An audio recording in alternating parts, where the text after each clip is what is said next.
Salut, salut. Aujourd'hui, je voulais faire un petit exercice de méditation avec vous. Je vous explique l'objectif de mon exercice, c'est de vous faire réaliser, en fait, ce qu'un enfant qui se retient de faire caca ressent.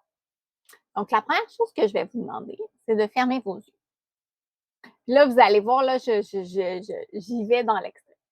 Puis, imaginez que vous avez envie de caca. Imaginez que votre prochaine envie de caca, vous la retenez pendant 3 minutes. Que là, j'imagine que ça. Imaginez maintenant que vous la retenez pendant 3 heures. Ça, ça stoffe, mais c'est difficile. Imaginez que vous la retenez pendant 3 jours.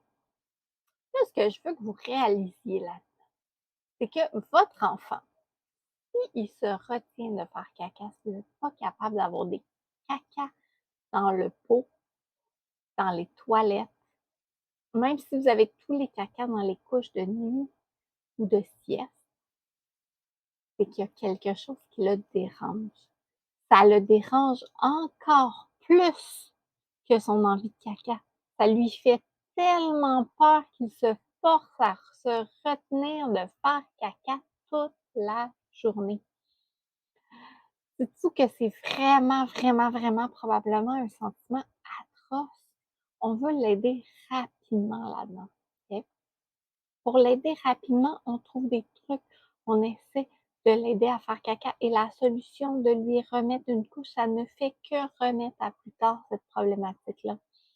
Que je sais pas vous, mais moi personnellement, quand j'ai peur de quelque chose, quand quelque chose me rend anxieuse, m'inquiète et je suis un adulte, c'est pas en le remettant plus tard que ça va moins m'inquiéter puis que ça va moins me rendre anxieuse. Au contraire, la peur se cultive. C'est la même chose pour ton enfant. C'est comme un band-aid. On peut dire: «Je vais l'enlever doucement», je m'excuse pour le placement de produit. On peut dire: «Je vais l'enlever doucement» ou alors: «Je vais l'enlever super, super, super rapidement». On a ces 2 choix-là. Lequel tu choisis? Est-ce que tu choisis d'aider ton enfant, de dire: «OK, go, on y va, schlouck!»